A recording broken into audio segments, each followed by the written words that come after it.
yun na nga po ano, nangyari kay Julian is, yun po ay hindi na po natin kontrolado, no, pag mga ganyang, kung may depression. Mahirap po yan, hindi yan basta-basta ang problema.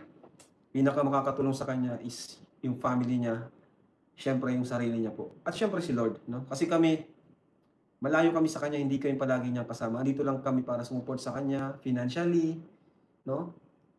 Ang puwedeng makatulong kay Julian, number one si Lord at ang kanyang pamilya po, 'yan.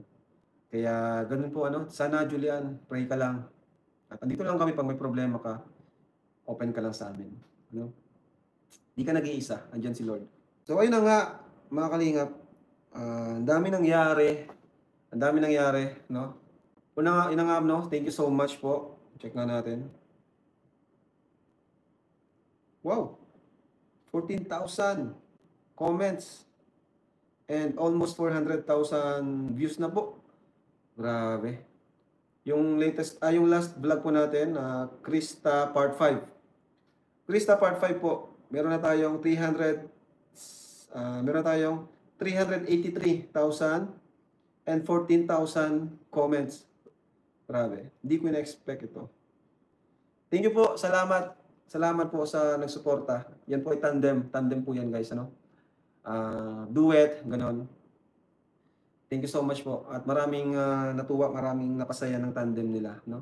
Para daw nanonood ng pelikula, which is totoo naman talaga. Para tayong nanonood ng pelikula. Kaya tuwing nagvo-vlog kami do'n, grabe, lahat kami po napapawaw. 'Di lang lahat nakukunan yung reaksyon namin, pero iba talaga, iba. Lahat ay napapawaw talaga. Ang galing ni Krista, grabe. Ginulat kaming lahat. So ayun, congrats kay Krista. Sa ngayon nga masasabi ko na puwede na siyang ihanay dun sa Big 3, 'no? Puwede na siya na yung kukumpleto sa Big 4. Pero hindi siya ano, hindi siya love team, eh. 'Yan. Thank you po, thank you. Salamat. Deserve naman po parehas, pero wala po tayong magagawa, yun yung pinili po ni Michael, ano? At yan po is desisyon po niya yun. Sa totoo lang, tignan mo ngayon guys, hindi siya nagla-live. Walang live nag-live na ba si Michael? Natatakot siya, eh. Kinakabahan siya kasi bago lang siya sa Kalingap tapos takot siyang ma-bash. So, 'wag na po nating ano, 'wag po natin siyang, 'wag nating i-bash si Michael ano, kasi sa totoo naman sino ba naman yung magtatrabaho ka na, siyempre kung magtatrabaho ka dun ka na sa masaya ka na kasama, 'di ba? Masayang katrabaho. Gano'n lang naman po yung kasimple. 'Wag po nating seryosohin ano. Kaya yun, wala po tayong magagawa, desisyon po yun ni Michael. Kasi kung ako magdedesisyon tapos magkaiba naman kami ng ano, hindi magwo-work 'yan. Ang Dan Joy nag-work kasi parehas nilang gusto, 'no, nag-work, parehas nilang gustong ka-tandem bawat isa. Gano'n din ang EDC, 'no, nag-work siya kasi gusto nilang ka-tandem yung bawat isa or ka-love team yung bawat isa. Gano'n po yun mga kalingap. Pero kapag may isang tao na ayaw or hindi masaya or sakto lang, wala po, 'di po tatagal 'yan, hindi tatagal. So, siya na mismo yung tinanong ko, 'di ba? And sa una naman talaga 'di ba, ang challenge natin is subukan lang natin yung meet din. Kung 'di ba challenge ko pa nga po sila, kung aabot tayo ng 500K, gagawin natin ng part 2, 'no? O 'di ba kahit hindi umabot, ginawan ko pa rin po ng part 2 para may chance pa. Pero yun po talaga, um, hindi naman po talaga naabot yung ating challenge. Pero ano naman po, huwag kayong mag-alala kasi tuloy-tuloy pa rin po support natin kay Eden. May love team or wala, 'no? Kaya yun, 'wag po nating ano, i-bash si Michael. Hindi siya maka-live ngayon, oh, kinakabahan. Pero sabi naman niya, talaga daw gusto na niyang mag-ano, mag-decide kasi ayaw na niyang patagalin pa, kaya pumili na talaga siya, 'no? And yun, si Krista yung napili niyang maka-work, 'no? Isipin natin this is work nila. Support niya 'to kay Krista, 'no? Sila po yung magkuya, di po yan ano, wala po diyang ligawan, kaya wag po kayong mag-alala, yan po ay tandem work, duet, gano'n lang po yan. And tuwing nag-vlog naman po kami, palagi kaming nagpapaalam sa mama niya. Minsan nga po, sinasama namin yung mama ni Krista kapag may vlog kami. Lalo na pag walang ginagawa, no? Sinasama namin sa farm. Di naman pinabayaan ni Kalingap. Oo nga eh. Si Eden po, noon pa man, wala pa man yung love team, talagang ako na po talaga sumasagot lahat ng tuition niyan, no? Tuition, allowance, kaya po wag kayong mag-isip na parang pinabayaan ko si Eden, ano? Noon pa po, wala pa si Michael. Ako na po yung sumasagot ng tuition ni Eden at allowance, no? Kapag wala siyang sponsor. Kaya po kayong mag-alala. Magalit po kayo sa akin kung talagang pinabayaan ko po si Eden. Wala pang love team po si Eden. Ako na po talaga ang ang tumutulong diyan kay Eden. Kaya po, respetuhin niyo lang po yung decision ko at decision ni Michael, no? Kasi yun yung pinili po niya. Wala po tayong magagawa doon.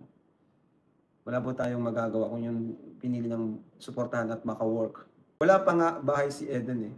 Guys, di po lahat ng beneficiary ko is obligasyon ko pong pabahayan.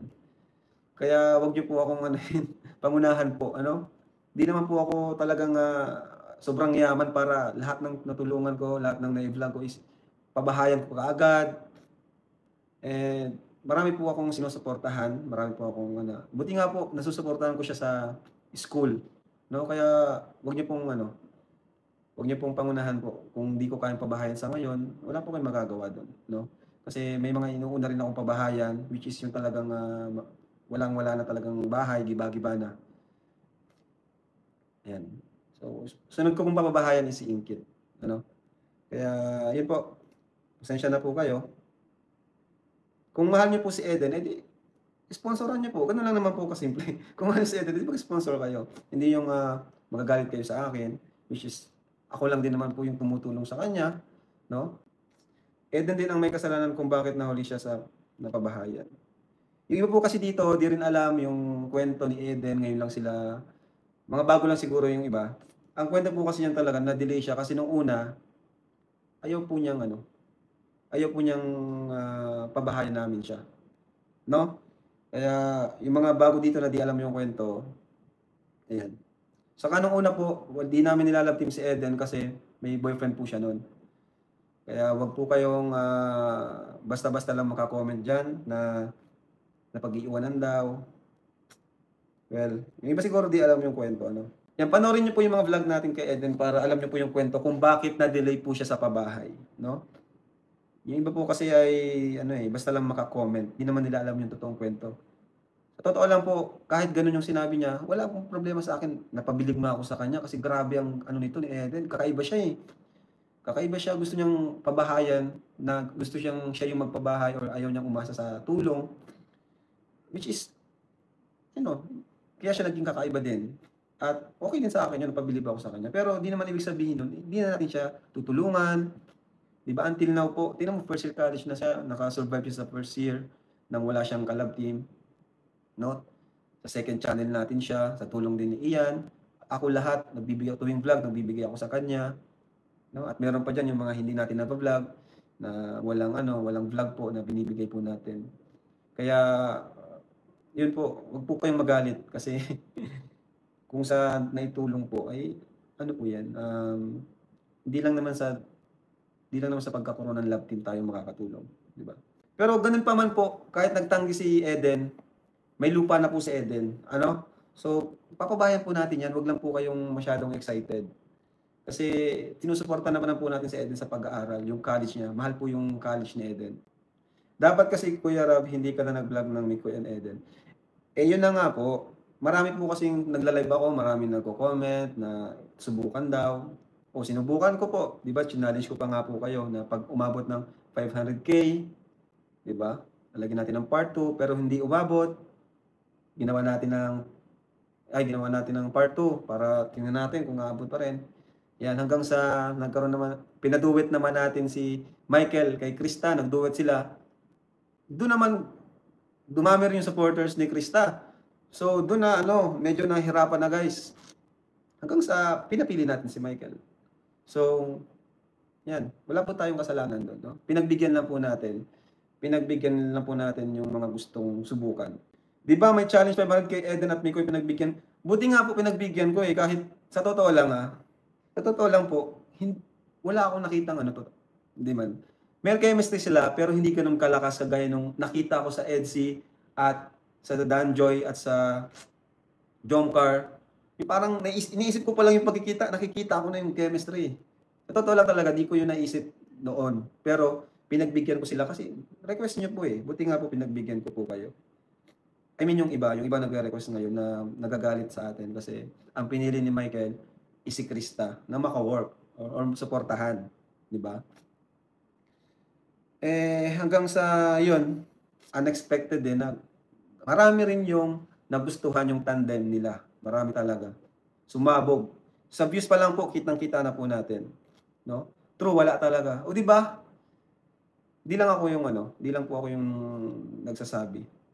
May konting chemistry pero hindi ganon kagrabe like nung kay Krista, like nung kay Edsy at Edu, ay kay Biancy at Edu, di ba?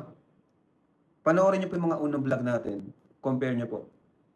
Yung kay Biancy at Edu, titigan pa lang, di ba? Grabe na. Yung sa Jomcar, yung pagkamahiyain ni Carla, yung kay Danjoy, yung ngiti nung dalawa, di ba? Doon yan, wag natin pilitin guys, wag natin pilitin. Kasi i-love team man natin yan, mga ilang episode lang, wala rin po. Wala din mangyayari. Kagaya ng ibang love team na hindi naman nag-work. Pero yung tandem po ni Krista at Mikoy bilang magkuya at sa pagkakanta nila, doon naman grabe din. Doon naramdaman, nakita ko ulit yung nakita ko sa Danjoy dati. No? Yun naman po yan lang. No? Huwag niyo po kasing isipin na porque nagduduwit sila is jowa na agad. Ang bira. Ayan. Kasi views nga tinitingnan. Lahat naman po ng YouTuber views po ang tinitingnan yan. Wala pong vlogger na hindi tumitingin sa views. Ibig sabihin, kaya mataas yung views kasi malakas yung chemistry. Diba? Tingnan nyo ang Big 3 love team natin. Tingnan nyo yung views nila. So, ano po yan? Tawag dyan. Huwag po tayo maging hipokrito sa larangan ng pag-YouTube. Lahat po yan, views ang tinitingnan. Dami mo nga pong tulong kay Eden, pati family na tinutulungan mo galing po. Yun na nga po, tapos ako pa yung ngayon, ako pa yung masama doon para sa iba, no? Kung gusto niyo pong tumulong, edi tulungan niyo po si Eden kung talagang mahal niyo po siya, no? Tulungan niyo po ako sa pagtulong sa kanya. Pang Big 4 na po yung sa totoo lang, pang Big 4 na talaga, pang Big 4 na. Sa views pa lang, hindi na nalalayo doon sa Big 3, no? Pang Big 4 na din talaga yung Mikris. Dapat nga maging masaya tayo kasi dahil pag mas maraming views, mas mapoprovide natin yung pangangailangan po ng Kalingap Angels natin. No? Kaysa pilit natin doon sa isa na after ilang vlog, wala na rin, hindi na rin mag-work. Eh di wala. Mas lalo tayong mahihirapan tumulong. So yan po, di ba? Yung iba kasi dito tahimik lang. Medyo agresibo lang talaga yung mga hindi sang-ayon. Yung mga solid na supporters ni Eden. Pero kung babasahin niyo po yung din dito, ang dami talaga nag-1. Halos 80%. Saka ayoko din po yung pipilitin. Pipilitin ko si Mikoy na ayoko po ng ganun. Wala tayong magagawa pa. Kahit nanalo si Eden sa survey, hindi ko pipilitin si Mikoy. Ayoko ng ganun. Kaya yun po, respect na lang po natin. Tanggapin na lang po natin. No? Isipin nyo na lang na naging successful yan. E di, mahahatak niyan yung ibang Kalingap Angels. Mahahatak po yan. Kasi, tingnan nyo naman, no, yung views niya po. Check natin yung mga nakaraang views niya. Si Eden po, kahit magbaba po yung views niyan, susuportahan ko po yan si Eden. Focus ako sa pag-aaral po ni Eden. No? Kasi someday, pag nakapagtapos yan, matutuwa tayong lahat. Mas kawawa si Ingkit tagilid yung bahay. Kaya nga po, unahin ko nga po si Ingkit eh. Di ba? Supportan po natin si Krista, guys. Alam nyo po, grabe, no? Di mo akalain sa akin. Pag nakita nyo po siya, di mo akalain na nag-aalaga siya ng baboy. Talagang nag-aalaga po siya, hinahawakan niya. Kala ko nga dati, naglilinis lang. Pero hinahawakan niya, nagpapadede siya. Grabe, galing naman itong batang po. Oo naman, marami na tayong pinagdaanan, guys, about yan sa mga love team na yan. Talagang na yan. Di na tayo dyan affected. 'di ba?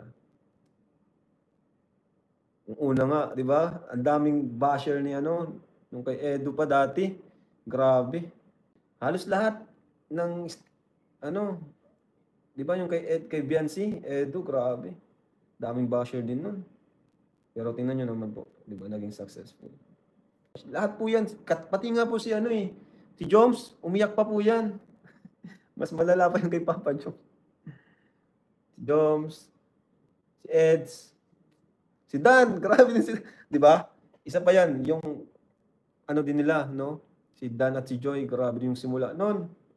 Pero tingnan niyo naman po, grabe naman yung ano, um, pagiging successful ng Dan Joy ngayon, 'di ba? Tingnan niyo po si Joy, sobrang ano na, blessed.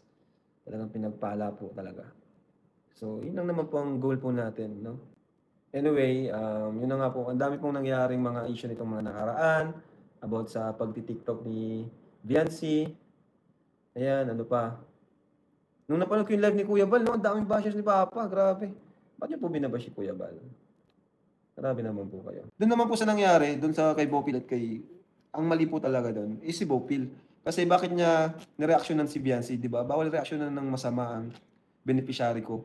So, wag na natin pagtakpan yun. Mali talaga doon si Bopil. And kahit magkaiba kami ng opinion ni Kuya Bal, opinion niya yun, respeto ko yun. Opinion ko, respeto niya. Pero hindi ibig sabihin nun ay magkakontrahan kami. Siyempre, at sa bandang uli, desisyon pa rin ni Kuya Bal ang masusunod. Pero sa opinion, malawak naman po yan na tanggap po yan ni Kuya Bal. Pero ang opinion ko doon, ang mali doon is si Bopil, no? Maling-mali talaga siya doon. So, bakit niya re-reactionan ng gano'n na parang pabalang na, ano, parang i-invite ng basher. Yun yung matinding pinagbabawal natin na mag-invite tayo ng basher sa content natin, no? Yan. Ang sabi ko is, bawas-bawasan ng pag-TikTok. Nagkataon lang na na-reactionan ni Bopil is yung ano na, lumang upload na, no? Pero kung ang na-reaction niya is yung mga bago lang, medyo may tama siya ng konti. Pero mali pa rin kasi nag-invite siya ng mga bashers vlog sa content niya. So, yun nga, ang pakiusap ko lang naman sa mga angels natin, hindi ko naman pinagbawalan mag-TikTok. Ang sabi ko lang, bawas-bawasan yung pagti-TikTok. Okay lang sa isang linggo, makadalawa. Hindi yung araw-araw may upload sa TikTok. Kasi, inaano natin sila eh. Kumbaga, iniingatan din. Kasi ang nangyayari, pag nag-TikTok sila ng something na di nagustuhan ng mga viewers, ang bashers nakaabang lang. Yung iba, may mga sinishare, mga fake page, sinishare yung TikTok na di na natin hawak. Yun ang ayok. Okay lang sana kung walang mga fake page na nag-share eh. Okay lang sana. Kaso madaming fake page na nag-share, then ang ginagawa nung talaga naghahanap lang sila ng butas. Naghahanap lang sila ng butas. So, kaya pinagbabawalan ko sila magpara TikTok. Kasi pag shinare yan ng bashers, ng page ng mga basher, wala tayong magagawa dyan. No? O kaya mga fake page, ikakalat, hanggang sa ang dami na pinagpipestahan na yung TikTok ng ating beneficiary, wala tayo, di natin control yun. Kaya sinasabihan ko sila na bawasan yung pag-TikTok. Yun lang naman, hindi ko naman pinagbabawalan talaga. Gayahin nyo si Carla, humble lang. Wala naman mayabang guys, lahat naman yan humble. Sa totoo lang, masaya ako sa mga tinutulungan ko, no? Ngayon, talagang napaka down to earth nilang lahat. Di ba kung mapanood mo yung short ko? Totoo yun, yung short ko sa Rab Matubang. Proud ako sa kanila. Talagang iba-iba man sila ng ugali, pero lahat sila napakabait at napaka-humble. Proud ka lang sa tatlo. Paano naman yung iba? Dapat, ay, grabe naman. Lahat na lang talaga ay may ibig sabihin. Porque yung tatlo yung nandun sa short, doon lang sa tatlo ako proud. Grabe naman kayo. Ay, grabe naman siya. Isa lang pala yun.